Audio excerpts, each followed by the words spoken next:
Saatnya saya bertanya kepada Pak Robert Endi Jaweng, Direktur Eksekutif KPPOD. Masih banyak, Pak Robert, aktivitas warga menjelang Lebaran meskipun sudah ada peringatan, larangan dari pemerintah pusat sampai dengan pemerintah daerah. Menurut Anda, mengapa hal ini terjadi? Ya, Mbak Sofi, pandemi COVID ini memang sungguh menguji ketangguhan atau sebaliknya kerapuhan, tidak saja soal sistem layanan kesehatan, kinerja ekonomi, tapi juga terutama dua hal, Mbak. Satu adalah efektivitas pemerintahan, termasuk di dalam soal kepemimpinan, dan kemudian kedua adalah tingkat adaptasi masyarakat. Nah, kalau lihat apa yang terjadi belakangan ini, saya melihat bahwa soal adaptasi ini memang ini masih sangat sulit gitu ya untuk kita peroleh tingkat optimalnya. Masyarakat seperti belum bisa beradaptasi dengan kondisi normal baru yang dituntut untuk kemudian perilaku hidup seperti apa begitu ya. Soal status PSBB atau status apapun Mbak Sofi di berbagai daerah itu yang paling penting adalah filosofi di belakangnya itu, di mana pemerintah dan masyarakat diberi jeda waktu agar mereka bisa menyusun strategi kebijakan, sekaligus juga masyarakat bisa beradaptasi terhadap kondisi yang ada.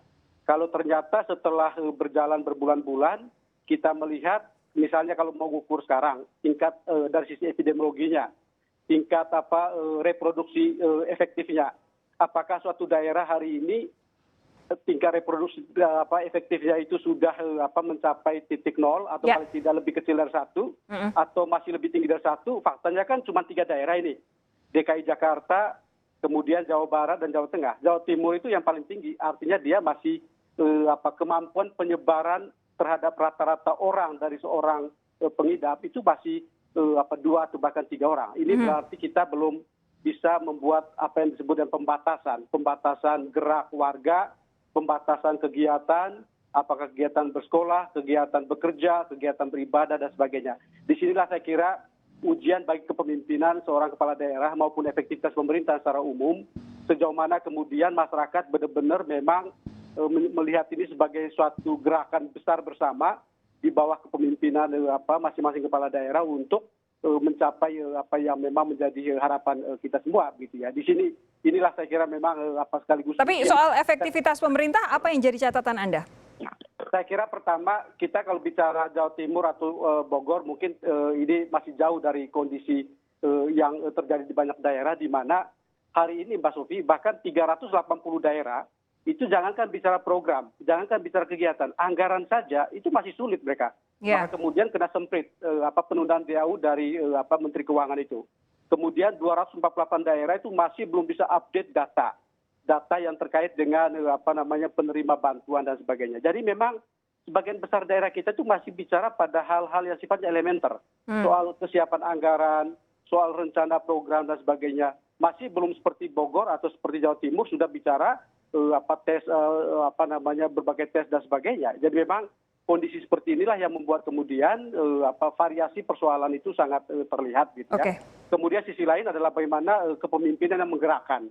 Bahwa pemimpin itu memang mampu meminta dukungan masyarakat untuk bersama-sama bahwa ini adalah perang kita bersama. Kita harus memenangkan perang ini.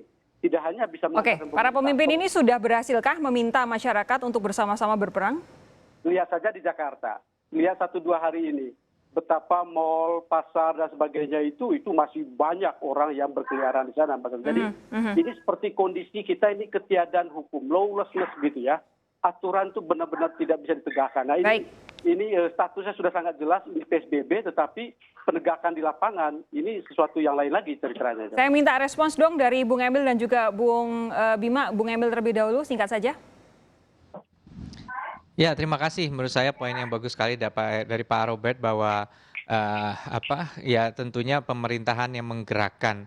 Jadi saya beri contoh gitu bahwa penegakan yang adil, tidak boleh tumpul ke atas tapi tajam ke bawah, itu jadi penting.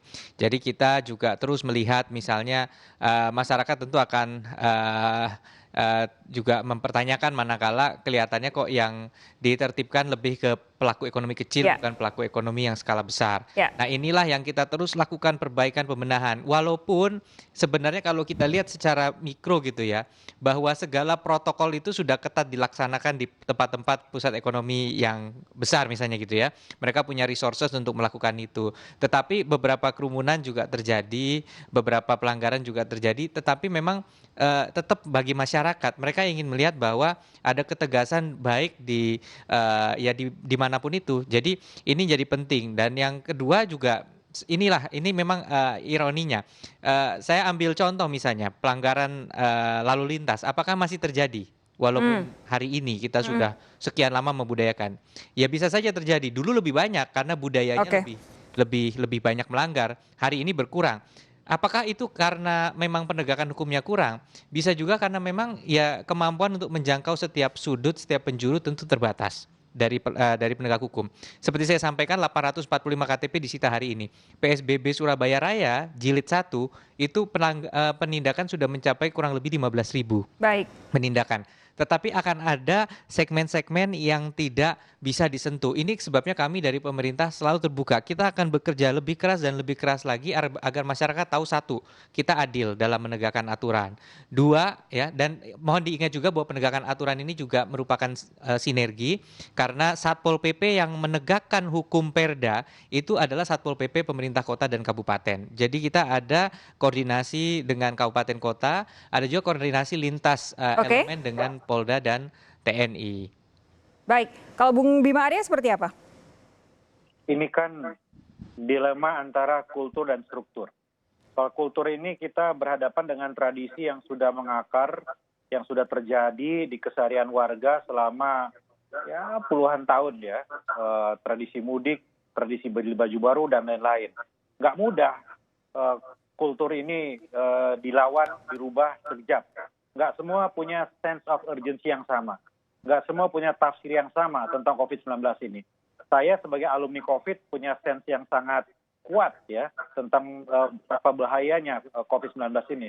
Tapi buat saudara-saudara kita di wilayah-wilayah rural, ya pedesaan, pelosok, yang merasa ini ya penyakit orang kaya, kemudian jauh dari realita, dibesar-besarkan dan lain-lain. Sangat tidak mudah. Ya, lebih diperparah lagi adalah ketika strukturnya bermasalah. Ya, saya harus sampaikan ini. Apa itu struktur yang bermasalah? Kebijakan yang tidak konsisten dari pusat sampai ke daerah.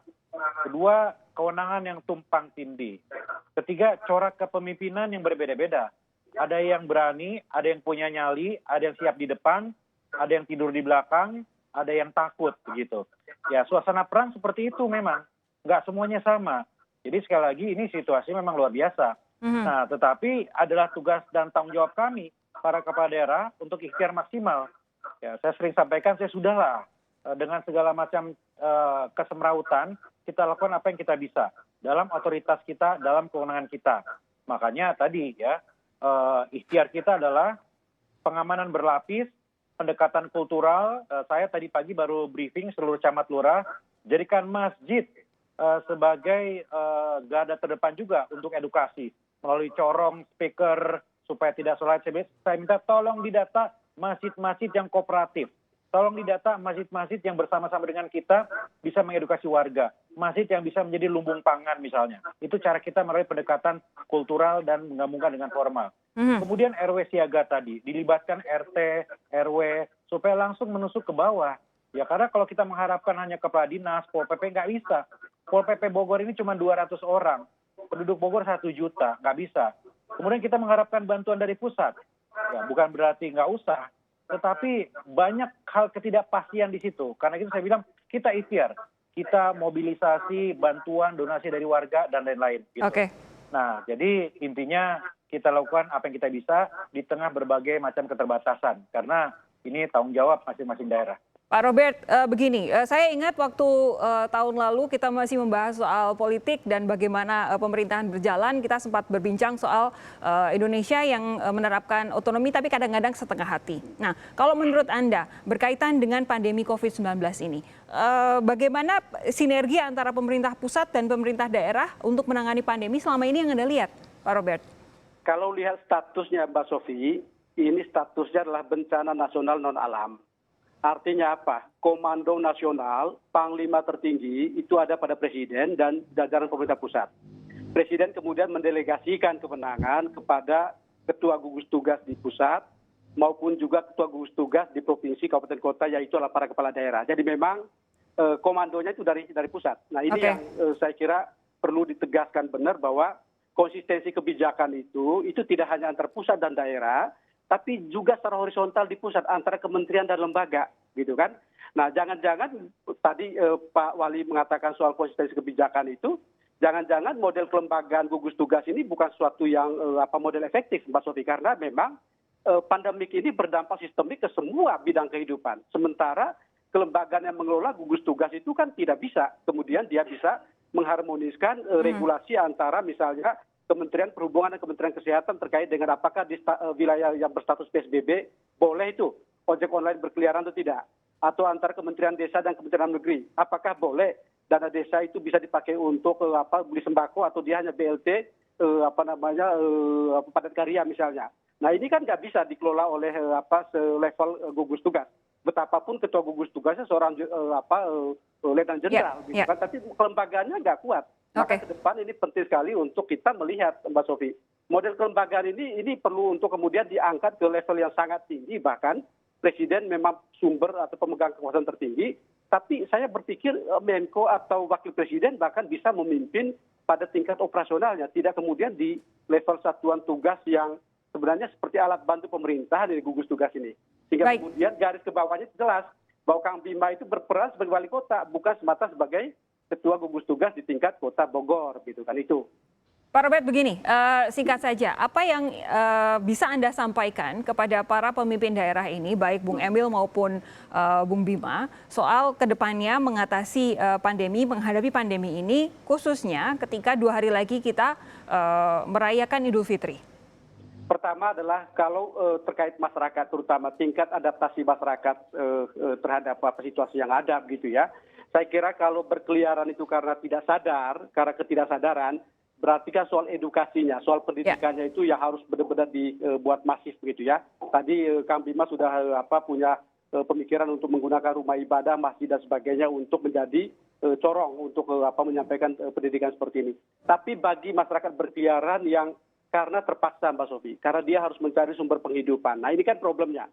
Bantuan pemerintah kan juga nggak bisa menjangkau semua dan tidak bisa menjangkau dalam jumlah yang optimal, gitu kan. Ini yang memang dari tantangan bagaimana bantuan-bantuan itu tidak sekedar sebagai subsidi tapi juga kompensasi terhadap kehilangan kesempatan. Kalau meminta orang untuk tidak keluar rumah, untuk tidak bekerja, berarti